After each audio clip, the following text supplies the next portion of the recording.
Are you feeling acclimatized already? Ano ba? Feeling acclimatized na? At home na with the online learning? So I hope you're acclimatized. This is already midterms. We are on the first week of midterms.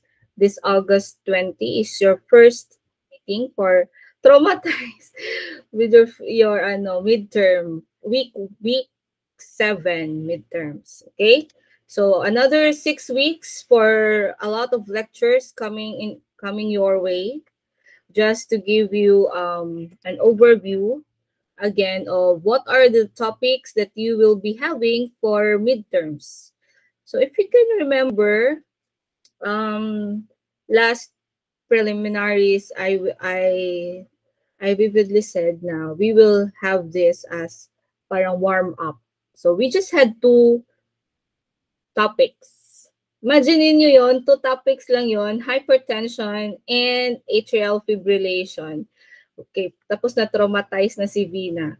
Ngayon, sa midterms, we will going to have a lot of topics that are interrelated, interconnected with each other.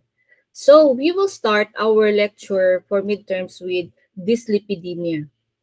Okay? The dyslipidemia, the lipid profile that is abnormal. It is almost the parang tawag nito, the culprit of all the conditions we have. Ayaw gumana ng aking Acrobat. Lipat natin siya. So, we have dyslipidemia and the module is uploaded in your classroom. And if you can see, I think it's 14 pages. It's a consolidated one. Kasi sa Dipiro, may Access Pharmacy kayo, di ba? So magbasa kayo ng Access Pharmacy kasi yung aking mga module, 3 yung basis ko: Access Pharmacy, Canadian Cardiovascular Society, and the European Heart Society. O European Heart Association pala. So doon sa doon sa tawag nito, sa Dipiro natin, ang haba ng dyslipidemia. So explain doon lahat ng mga complications na pwedeng makos ng dyslipidemia. Now, additional to dyslipidemia is of course acute coronary syndrome. So that's the second topic for midterm, acute coronary syndrome. So we have different examples or different conditions under acute coronary syndrome. Just to give you a primer, we have different types of angina and different types of myocardial infarction. We have stable angina, unstable angina, non-ST elevated myocardial infarction, and ST elevated myocardial infarction. Then, if that comes to worst, as I've mentioned, it's interrelated. The third topic, third na ba yun, ma'am? Topic yung pinag-uusapan natin dito, klasa, hindi sakit. So, dyslipidemia, hyperlipidemia ito. Second is ACS with all the 4 conditions I've mentioned, the second topic. And the third topic is stroke and transient ischemic attack. Stroke, or what we call as CVA, cerebral vascular accident, and transient ischemic attack, TIA. That is the 4th topic that we will going to have. And the 4th one, we're not stopping yet. The 4th one will be deep vein thrombosis. And ang partner ni deep vein thrombosis, if you know, diba, deep vein thrombosis, it happens in our lower extremities most commonly, no? Especially for those chubby ones and keep on standing, they have deep vein thrombosis. And the partner of it, or one complication of it, is the pulmonary embolism. Right? So, all of those conditions, 4 topics yun siya, are interrelated. Alright? If I may draw it, we will start with this lipidemia, as I have mentioned. Okay? Just to give you parang an ano tawag nito? Bird's eye view. No? So, if you have dyslipidemia, it will cause a lot of abnormal conditions in the body. So, we have acute coronary syndrome. This acute coronary syndrome, we have two types, or actually two classification. We have stable angina. And actually, kahit angina ang tawag sa kanya, or angina, how will you pronounce it? Unstable angina is under, mali yung ano ko, Chris. Sorry. Ulit kayo sa drawing.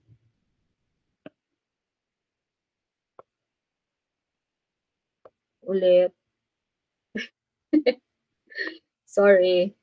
Okay, yan. Acute coronary syndrome. We have MI and unstable angina. And actually, stable angina is kind of classified different from these three because it does not really pose some emergent or parang urgency because it's predictable.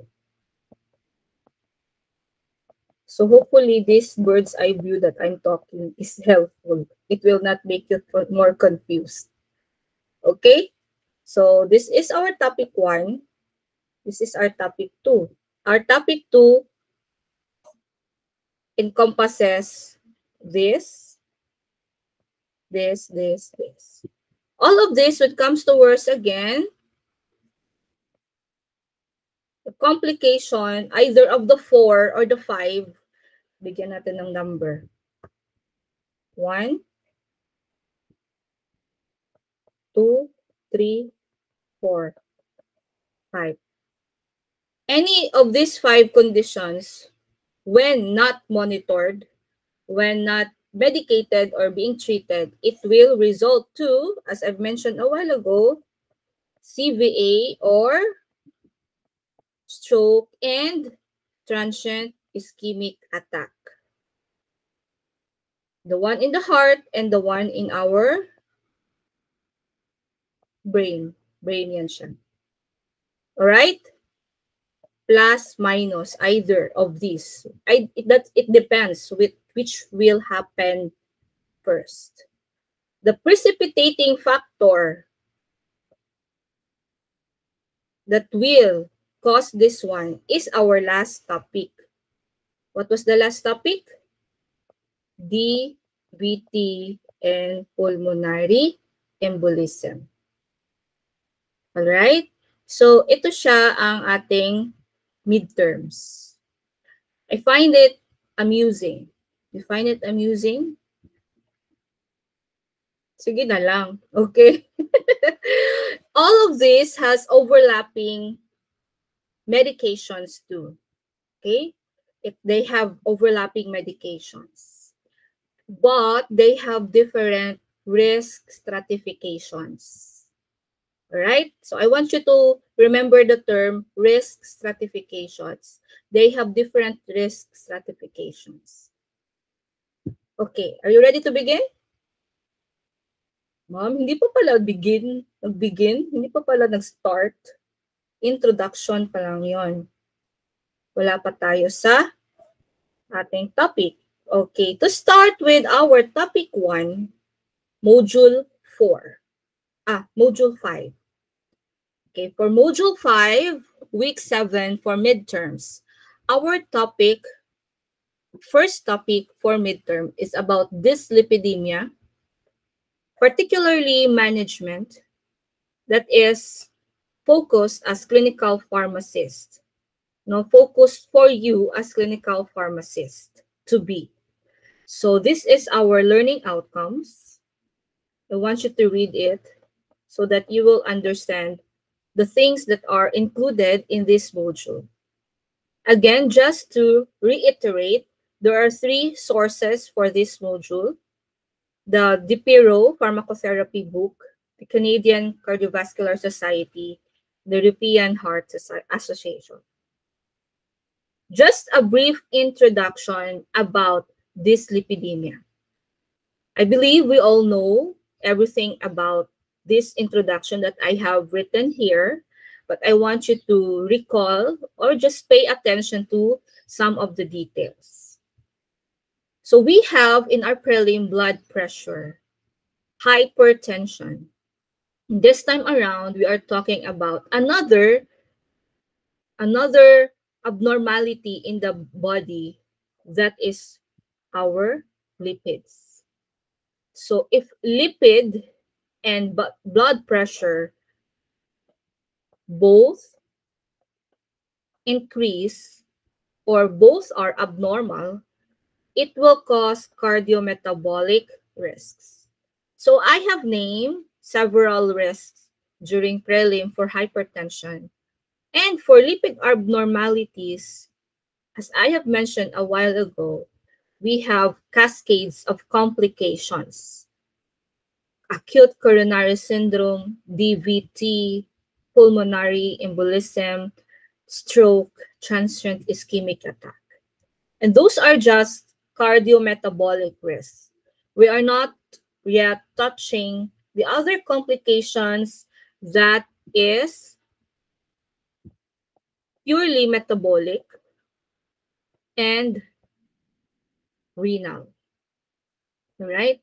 So if these two are abnormal, it will exponentially increase mortality and morbidity. It will increase the death rate. It will increase length in the hospital stay.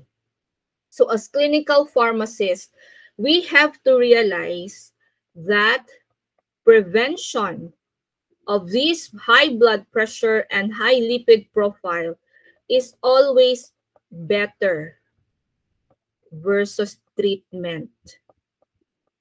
Because sometimes we feel confident there are drugs available for it, but it is patient specific.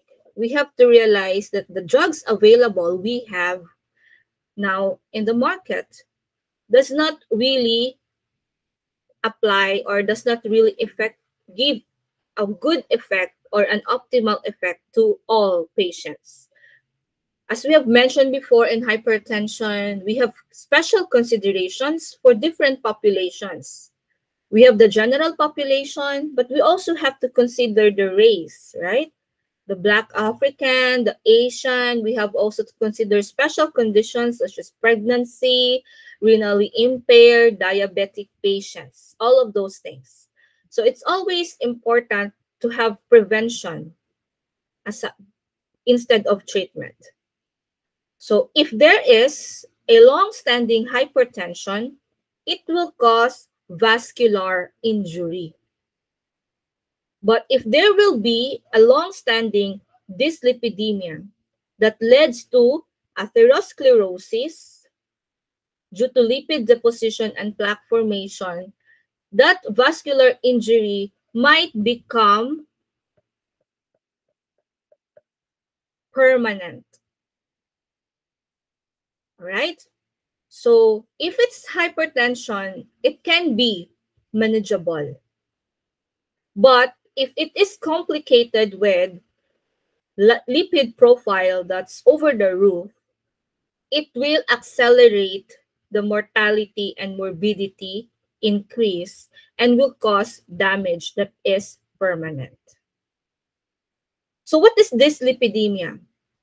According to Grandi and also according to DiPiro, in the DiPiro, if you open it, there's the table there of different abnormal levels of these LDL, HDL, ApoB, lipoprotein, and triglycerides.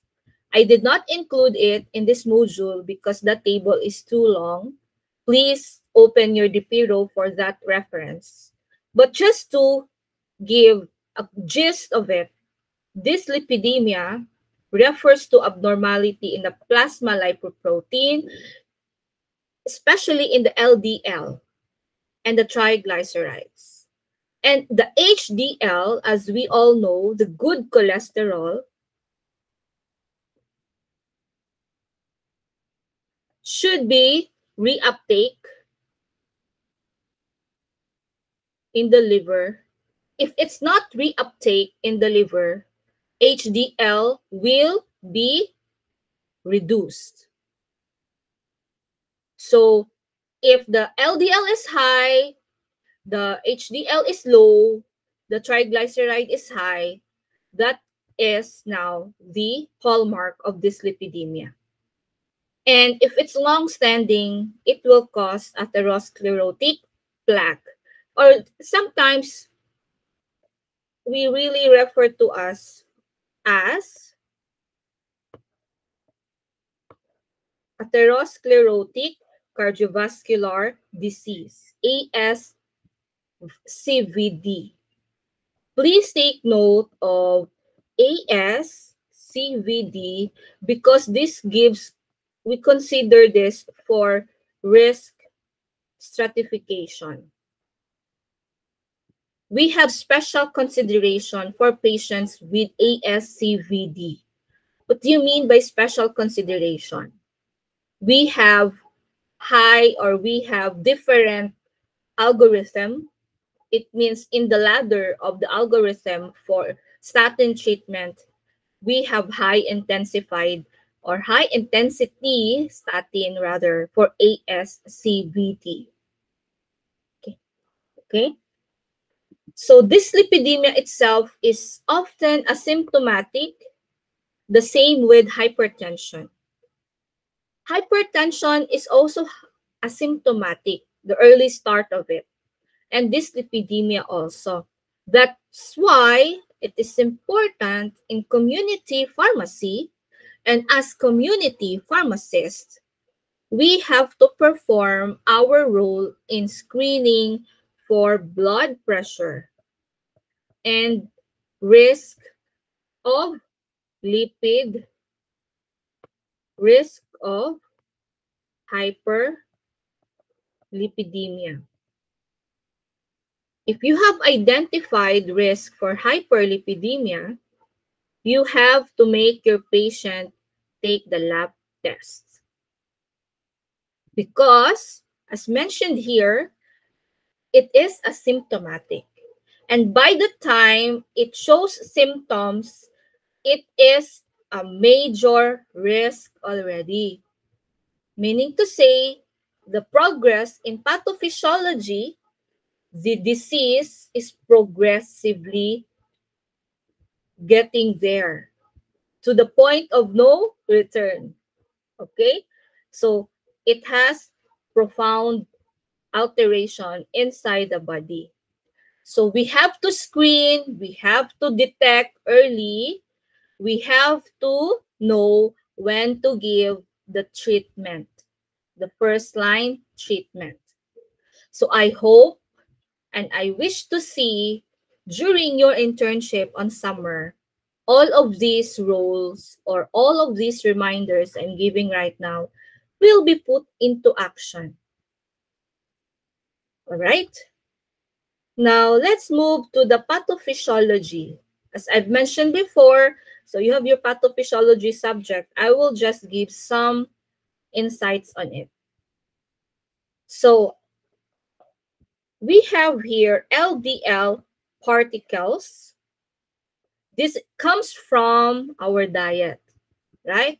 So, fats, these are sources of energy, right? But if we are not able to spend this energy that we are taking in, we are eating too much fats, sugars, right? We are storing so much. You can remember your biochem. If you stored it so much, it will be converted to different type of chemicals. Generally speaking, if you have it it will be stored if you don't spend it, right? So too much of that lipids, the lipid particle, will infiltrate vascular endothelium. It will undergo oxidation and, of course, involve inflammatory cascades.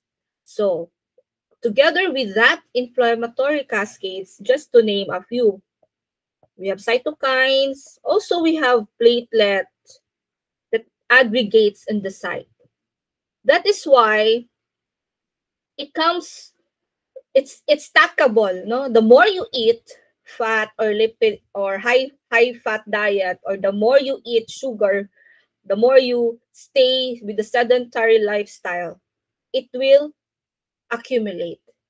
And just that, parang maybe a simple a lipid particle will be added with different inflammatory chemicals plus the platelet and other other chemicals there will be deposited in the blood vessel. As you continue, it will make foam cells. Okay, called it as foam cells, and then it will become plaque. So there will be this occlusion here that will block the flow of the blood towards the heart. So the bigger the plaque, the stronger the pressure the heart needs to produce in order to get that blood moving upwards. Now, if you have deep vein thrombosis, it's doubled because the blood is pooling in the lower extremities. Right? So what are the causes of these lipid abnormalities aside from diet? We have diet, of course. We have obesity. We have diabetes. But all of these are just secondary. Sometimes we are not doing anything, but things happen for no reason, just genetic mutations. Okay? For genetic mutation, or what we call familial hypercholesterolemia, the lipid increases without any reasons at all. Okay? But it's just minority of the group with hyperlipidemia. Majority of the group, maybe 6/8 of that pizza is secondary and 2/8 are familial or in the pie chart. All right? So we really have to take note that these secondary causes are modifiable. Right? All of these are modifiable. Meaning to say, if we can give counseling to our patient, we don't need to modify because we have prevented it already. Right? So I am hoping that you'll take note on the importance of prevention. Because if we will just prevent it to happen, then we will not discuss anymore the other 3 topics for midterm. Right? Because all of them are interrelated. They will not exist. But since we're not able to prevent, just hypothetical, all of those things exist. All right? So, genetic factors, dietary factors leads to dyslipidemia. Again, I will highlight the decrease in HDL. Our HDL should be reuptake to our liver. That's why it is good that we have high HDL because it's good cholesterol. But if this reuptake is not possible, so it's not possible, it results to lower HDL in our body. So this is how it looks like, actually, the better version of what I have presented a while ago in the drawing. Moving on. This is the better version of my drawing a while ago. So just to give you a glimpse of how a normal and a narrow artery looks like. So this is an artery, and this obstructs the blood flow. So I have explained, hopefully I have explained clearly what this obstruction of blood flow will cause to our heart, to our brain, to our body. Clinical presentations. As mentioned a while ago, it's asymptomatic until complications occur. And those are our next topics: angina, MI, stroke, among others. It also have the manifestation of xanthomas, xanthelasma, these things here that is associated with the genetic mutations, right? This is associated with genetic mutations. Generally, the symptoms that a patient feel if they have high lipid profile is chest pain. I have seen also patients in the hospital that has very high lipid profile, but mind you, their blood pressure is normal. Yeah, there are also cases like that. Sometimes they have normal blood pressure, but it will not take long for it to increase. That's why the best way, no, I have mentioned a while ago, the best way is to have high intensity statins for those risk, the when you do the risk stratification. Again, there are two types of risk factors: the non-modifiable and the modifiable. Actually, non-modifiable, doon napasok si primary. And sa modifiable, doon mapasok si secondary. So this is just for FYI, right? This is because we all know these things already.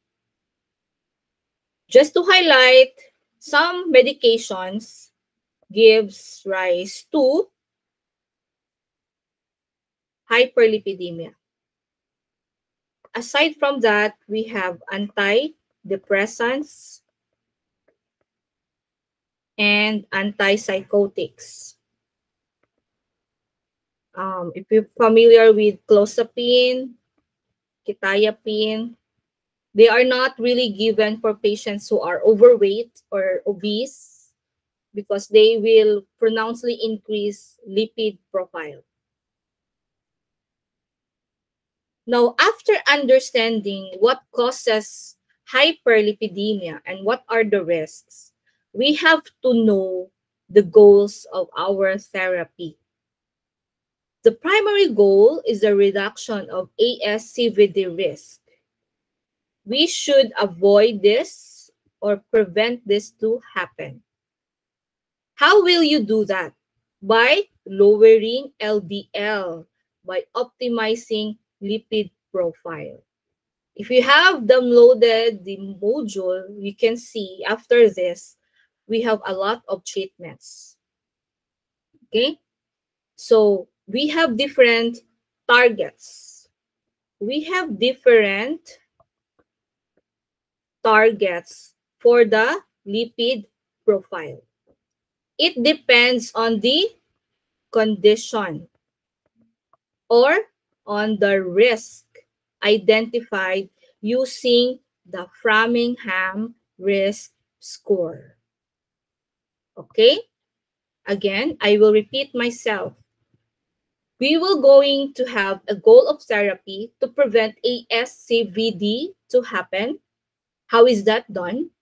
We need to lower the LDL and optimize all other parts of the lipid profile, such as ApoB, lipoprotein, and triglycerides, most especially. also HDL. So we have target or cutoffs or desired outcomes, and it depends on the condition of our patient. There are different conditions according to the risk that they belong to based on the Framingham risk scoring. So I'll present it later on. These are the diagnostic tool that we need to do or to evaluate just to help us with our risk stratification. You need to know this, you need to have this so that you can execute treatment accordingly based on the algorithm or based on the algorithm or the risk stratification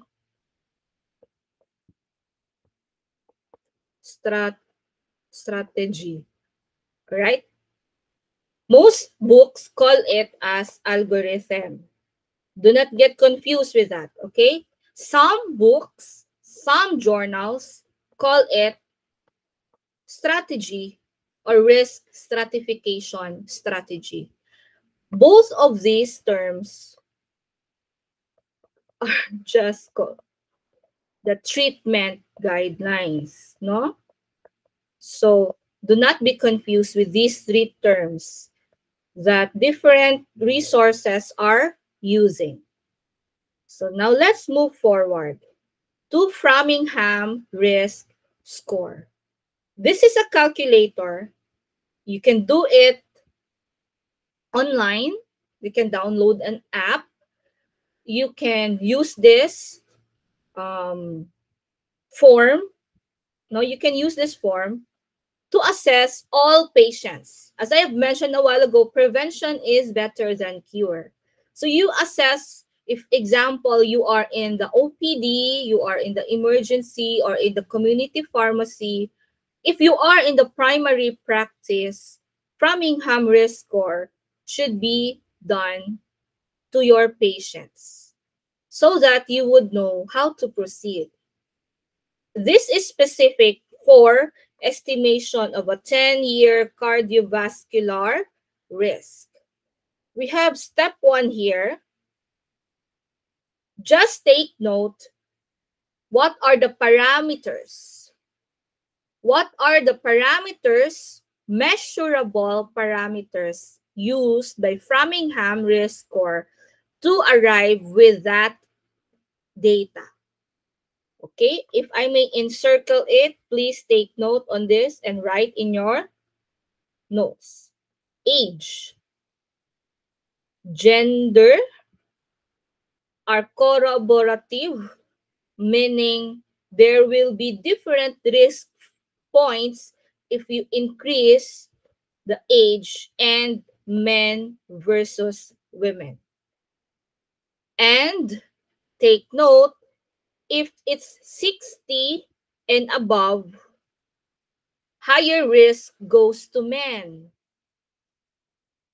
The same thing here. So in terms of risk, as you increase age, the risk increases. But the points depend if you are a male or a female.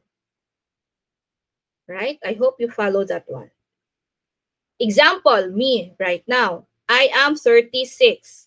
So I have 2 points here. Okay? So please do your own calculation right now as you go with me. In this part here, where 40 and above, the difference starts to show that male has higher risk. But the significant difference actually during 70 and above, where there are already 3 points difference between men and women.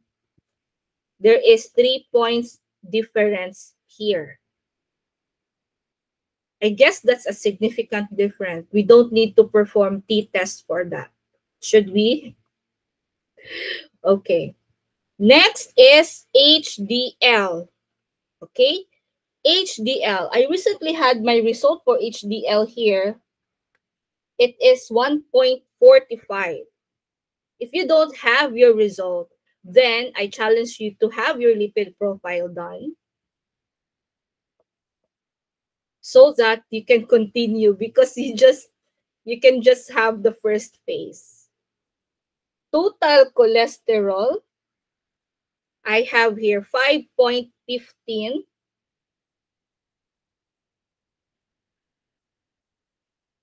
Now this time, blood pressure. So this is already the fourth one, ha? Blood pressure. My blood pressure is not really less than 120 over less than 80. I'm not shy to divulge that one because of all the stress and everything.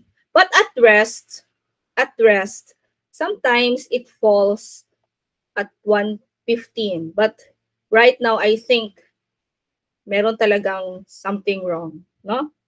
I will make myself here because, oh, no. 0. Not treated.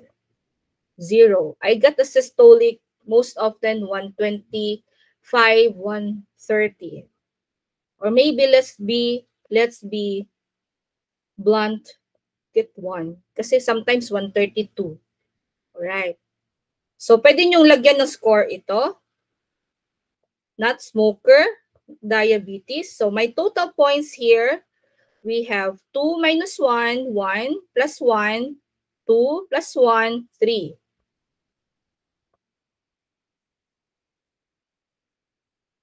Then, this is step 2. My point is 3.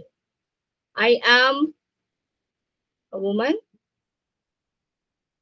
Step 4. Using the total points from step 1, determine heart age in years. Saan kaya dito ang akin? Yan. I got 3 points. So my year, my heart is 36-year-old. I've mentioned a while ago, how old was I? I mentioned a while ago, I am 36 years old. Perfect. Thank God.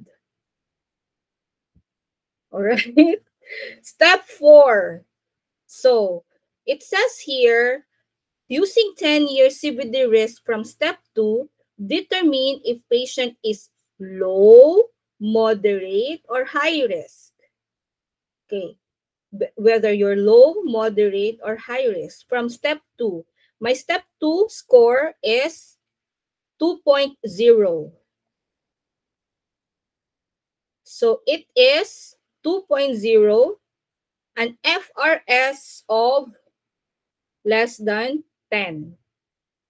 All right? So FRS of less than 10, 10 to 19, and 20, more than 20. These are the 3 categories of FRS.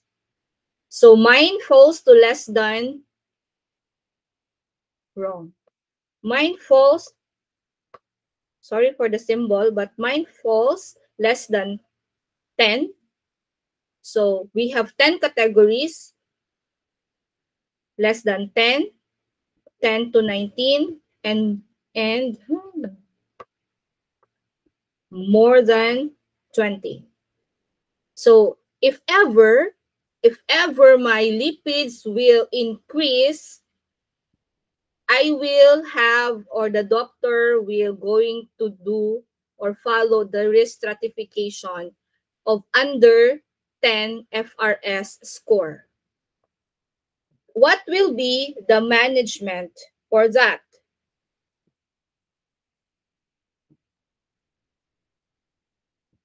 This is now how the doctors manage it, and you should understand it.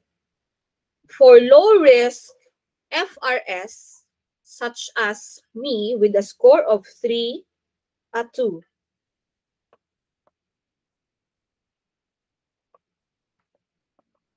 with a score of 2, if ever my lipid profile will increase suddenly, the doctor will going to give me this consideration.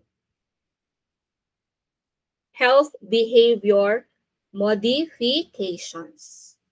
Or we can have non-pharmacological measures, which are the following. No? These are the non-pharmacological measures that we give as priority for patients with increased lipid profile but has an FRS score of less than 10, which is called as low risk. All right? For me, since I was the sample, I will do a DASH diet, reduce saturated fats, exercise of more than 150 minutes per week, and it is called as moderate intensity aerobic activity.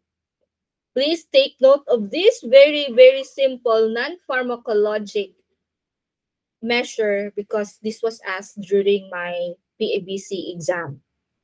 And I'm glad that I remembered it. Okay, there are some questions in different exams that are series, no? But it's good to know that the low-hanging fruits or those simple questions we can be able to answer. So if you will take some exam in the future, do not, even if it's FYI, do not neglect it, all right? So, what are the cornerstones of disease prevention?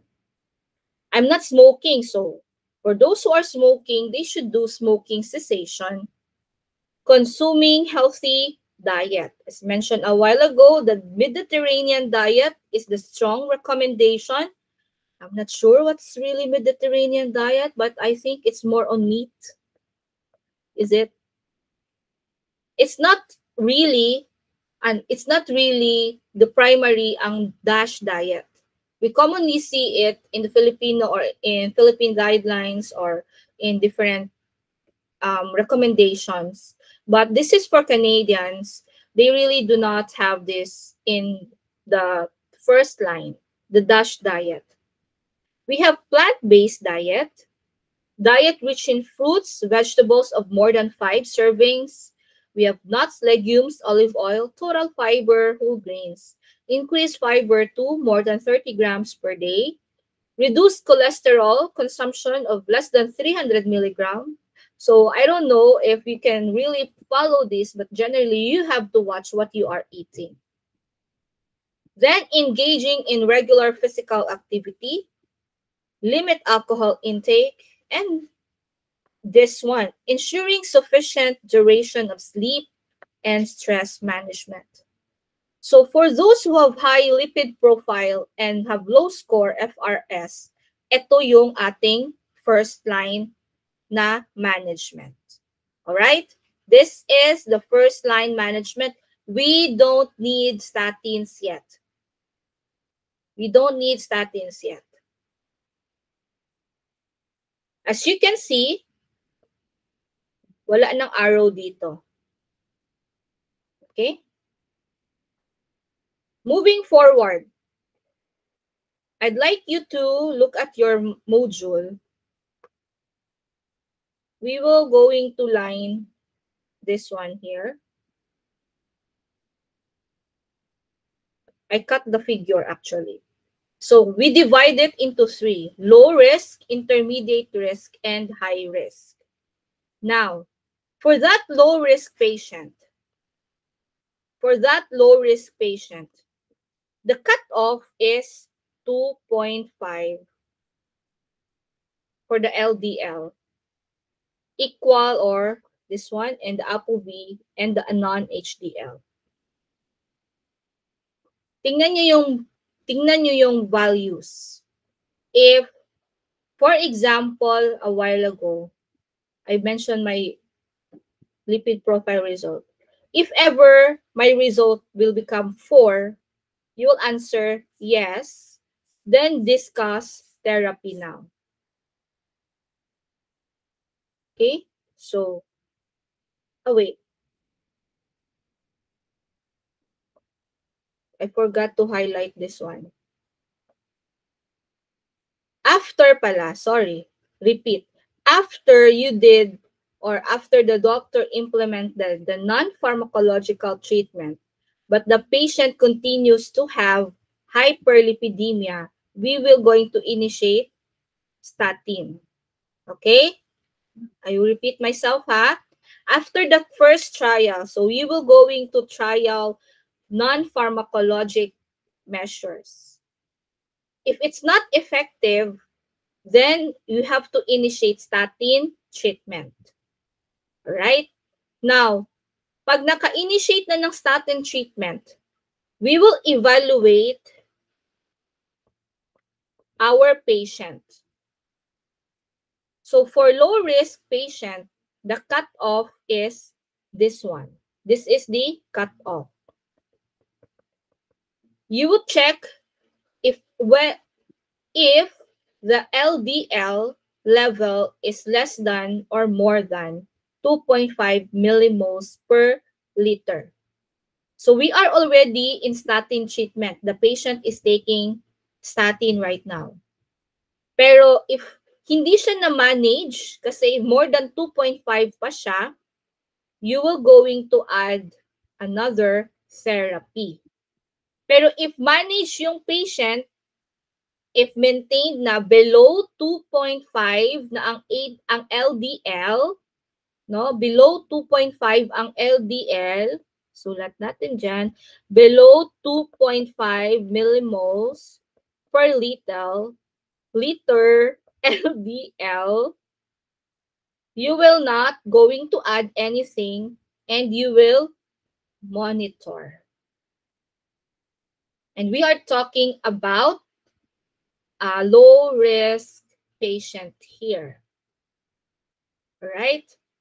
Now, if the FRS resulted to intermediate risk and the patient has hyperlipidemia, for example, ito yung result ng patient.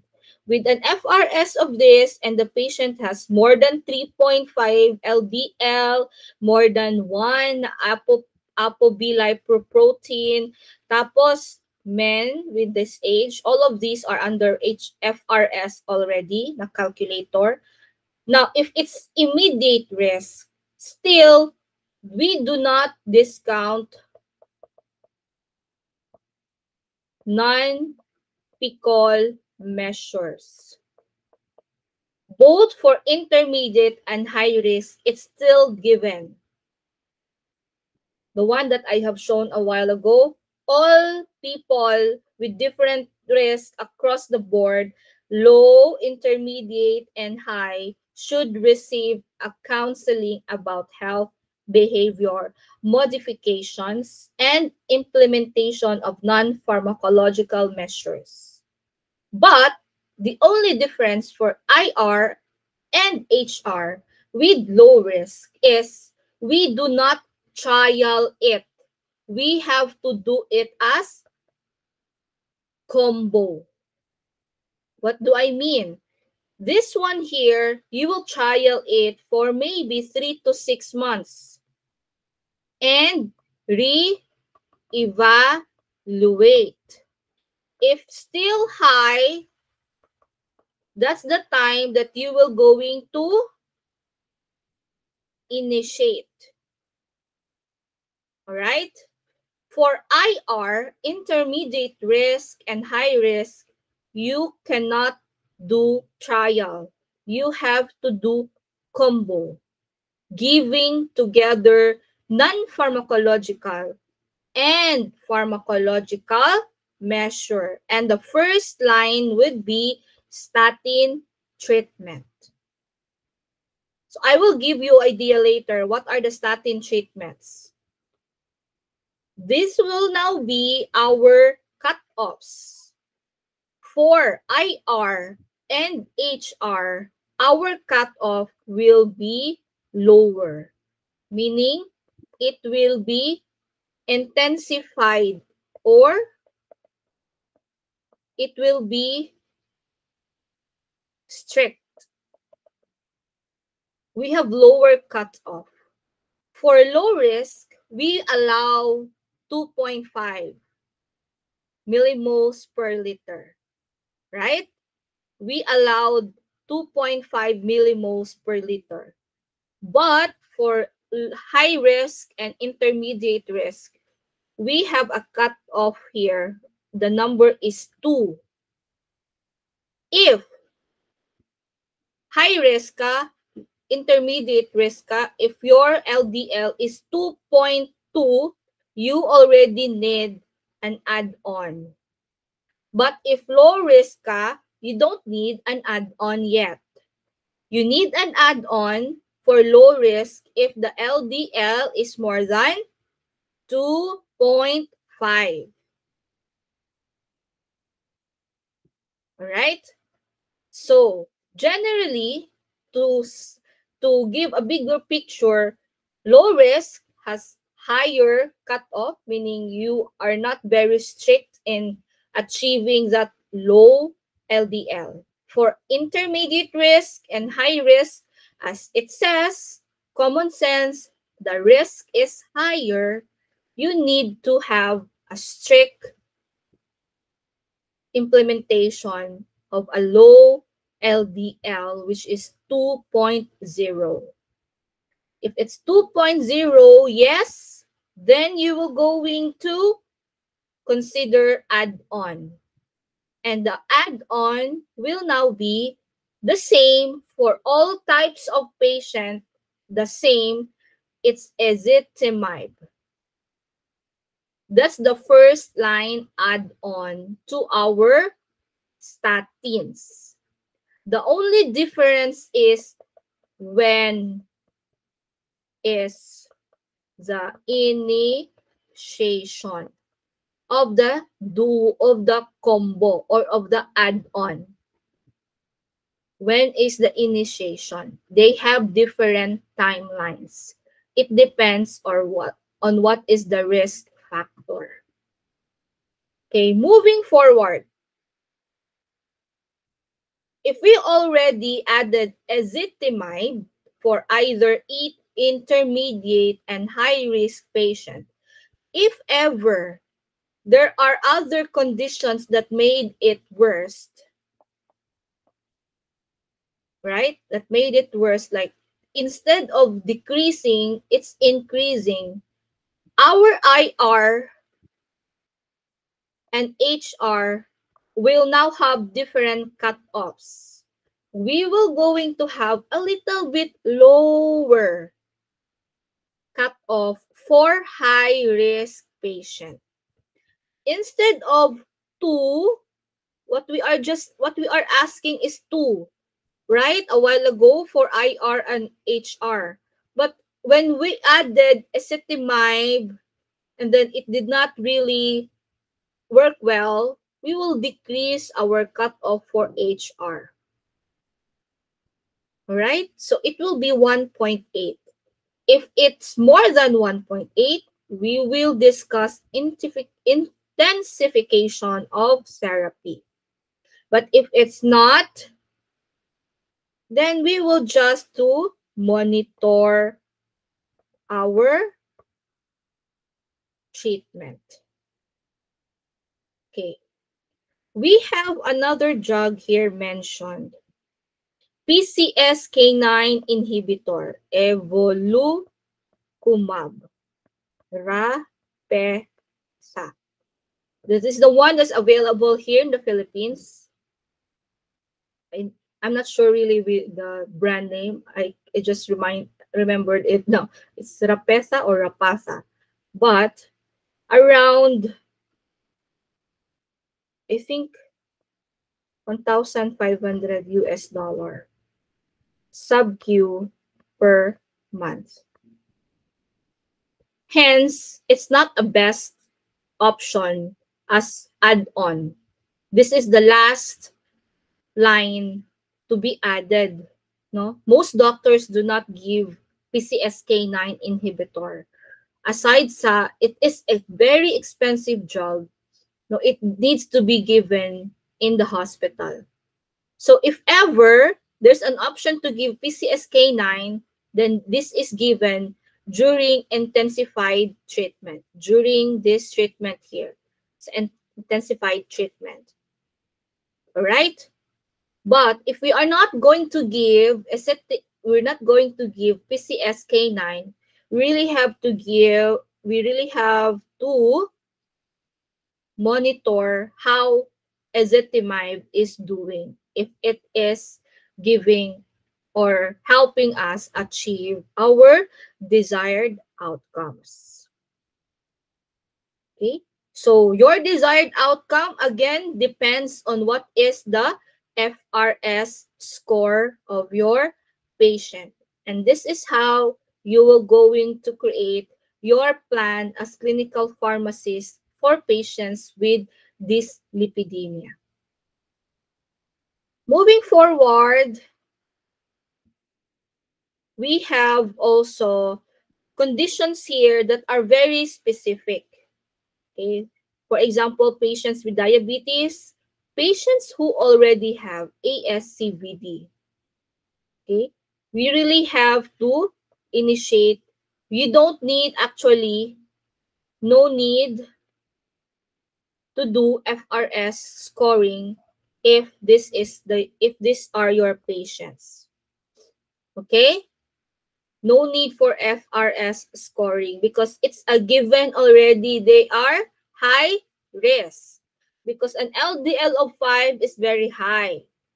And even if we don't, even if we score for FRS, there will be very high of chances to have an existing atherosclerotic artery with this level. It's existing already. If the patient has diabetes, the patient is more than 40. But if the patient has diabetes for 15 years and just 30, this is for type 1 TDM, right? For patients with type 1 TDM that is more than 15 years or maybe more than 40 and then more than 15 years. But so those with diabetes and with CKD, we don't need FRS. If the patient is already in ASCVD, you don't need FRS scoring anymore. You really have to initiate statin treatment. For patients with ASCVD, your cutoff is the same with high risk of 1.8. And this now will be checked. We don't check the triglyceride in our risk stratification a while ago. But if patient is identified to have ASCVD, we need to give consideration with triglycerides. All right? So if the triglyceride is more than 1.5, we will going to give omega-3 fatty acid with this name, icosapent ethyl 2000 milligram BID. So I don't know if it's available in the Philippines, but it's in DPIRO and in Canadian guideline. So just take note of icosapent ethyl, 2000 mg or 2 grams twice a day. This is omega fatty acid. That is for triglyceride. Another thing is for very high triglyceride, we can give pheno.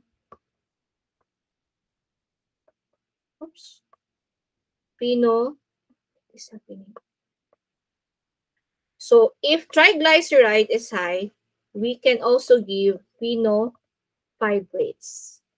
If ever here in the Philippines, this icosapent ethyl is not available, then we can give phenofibrates.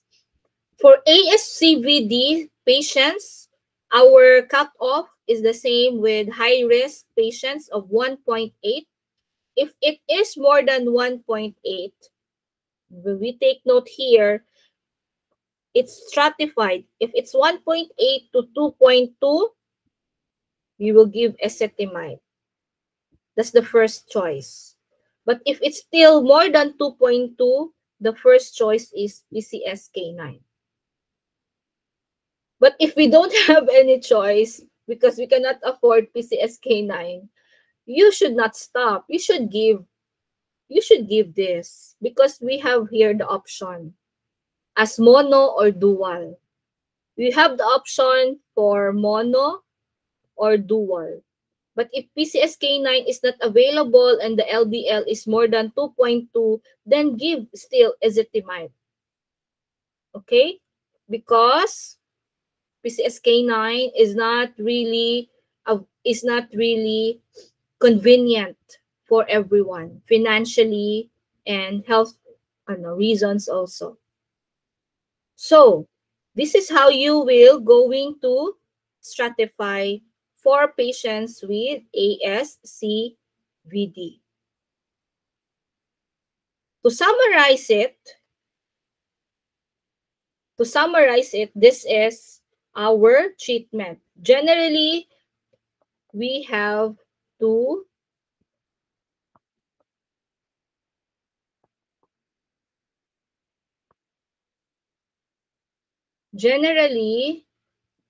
we will going to initiate statin, no? The same IR, the same with intermediate risk, high risk and ACVD, they have the same conditions. DM patients, the same conditions with intermediate risk, and we have this one. So you are going to start statin immediately. For LR, you have to trial non-pharmacological measures before you start statin. Okay? And the same thing na ngayon yung add-on. It's this one. Alright? But this comes as first line if the LDL for ASCVD and high risk to be more than 2.2. So we keep on talking about statins. What are the different statins? We have RAS. These are the top 3 that I want you to remember. We have pharmacology class in our undergrad. We don't need to discuss one by one our drugs. It's your responsibility. Okay? I will give you the top 3 drugs that we use for initial statin. Rosuvastatin, atorvastatin, and simvastatin. Try to look for the dosage, the regimen that involves these 3 drugs because the doctors may start using any of these statins. Now, the highest incidence for side effect is noted with rosuvastatin. What is the side effect? Of course, we don't really observe rhabdomyolysis on the first check. There is different degree. There's myalgia, myositis, and rhabdomyolysis. But rosuvastatin is known, the notorious one, to cause this. Different muscle pain, different degree of muscle pain. If ever patient will not be able to tolerate the side effect, doctors will change. Doctors will stop and then reinitiate, or at some point they will replace it or substitute it. So when they substitute it, they will follow some of the guidelines, or most of the guidelines have this in order. Rosuvastatin, if they want an intensified result or approach. Then if it's not tolerable because it's notorious, then they will change or swap it with atorvastatin. Then if it's not really good with the side effect, then they will go down with simvastatin. And the very last one, really, they can give fluvastatin. It is the most safe or less side effects, less muscle pain. But, of course, it is the least among the statins. What I mean by least is the least effective in managing the lipid lowering activity. So you really have to adjust, right? You really have to adjust. If the doctor will start with rosuvastatin, you have to evaluate the risk, the FRS or the existing conditions of the patient. And you may ask the doctor to start in the lowest possible dosage so that there will be balance of the efficacy and less adverse events. Okay, I hope you are following that one. So, in terms of side effects with myalgia, we may continue, but if it persists, you have to stop. And then you need to wait for the pain to go away and reinitiate. How to reinitiate? You consider the lowest dose or switch. If it's already myositis, meaning you can see a patient has an inflammation in her leg, in her arm, so you need to stop the statin and check for CKMB, the creatinine kinase of the patient. Check if what's the level. You need to wait for the patient to be asymptomatic, and you may opt the same thing to lower. The doctors may lower or may switch to another statin. Or there's another condition here. We can alternate day dosing. Also, we can give coenzyme Q10, right? So coenzyme Q10 is somewhat, based on some journals, helpful for managing LDL. Okay? If we will do alternate dosing, or if we will do lowering of levels, lowering of dose, it will be able to supplement or assist since we are slowing down with our management. What happens if it's really rhabdomyolysis? Okay, so really have to stop it and wait for the normalization of creatinine kinase and patient to be asymptomatic. And we will consider low dose of different statin. And this is where the fluvastatin plays. At least the patient is still in statin, and it's very mild in terms of side effects. All right? Now, for special populations and considerations, of course, for elderly, it's not just for statins, but we need to start lower doses for most of the elderlies who have polypharmacy. For pregnancy, we cannot give statins, but we can give bile acid sequestrants. Right? During pregnancy, if the patient is found out to have this LDL level, you should not give statins, but bile acid sequestrants. For patients with diabetes, there will be high-intensity statin regardless of baseline LDL. So this is already considered as HR during our stratification a while ago. Patients with CKD, we will give high-intensity statins, but we should avoid giving fibrates. If ever the patient with CKD has a very high triglyceride, you may give omega-3 fatty acid, the icosapent ethyl, and not give fenofibrate because it will cause severe renal impairment. For high LDL with patients with CKD, you give statins.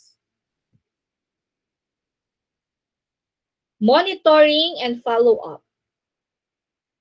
Monitoring starts at 3 months generally, especially for LR.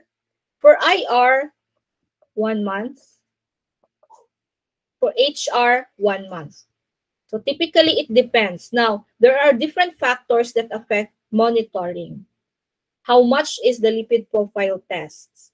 So if you want your drugs to execute optimal effects, at least you have to take the lipid profile 4 weeks or maybe on the second month or third month, just to give a good number of days the patient is taking the drug.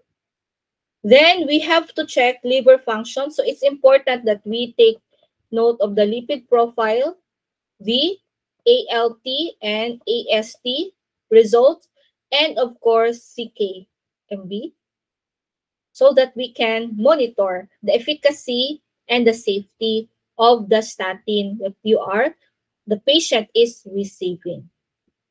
So we need to make sure that we promote adherence. Because if you promote adherence, we will not have CVA, MI, TIA, and other complications. Okay, that causes a lot of money later on, because we have this dyslipidemia. If you can see the picture, if we can manage it together with non-pharmacological measures, our approach here is monotherapy. Right? The general approach here is monotherapy. And it's just in serious conditions that we need ezetimibe to make it or to proceed with dual therapy. And very worst condition to have triple therapy. If we will not promote adherence, right, and it will result to, for example, angina or myocardial infarction. For myocardial infarction, for example, we have STEMI. The package, the initial treatment package for that starts with quadruple therapy. There is no monotherapy for the complications. You will start with quadruple therapy and additional interventions such as surgical interventions. So it is very important to have adherence to promote our quality of life for patients. Kasi mahirap if ever nandito na tayo, it has irreversible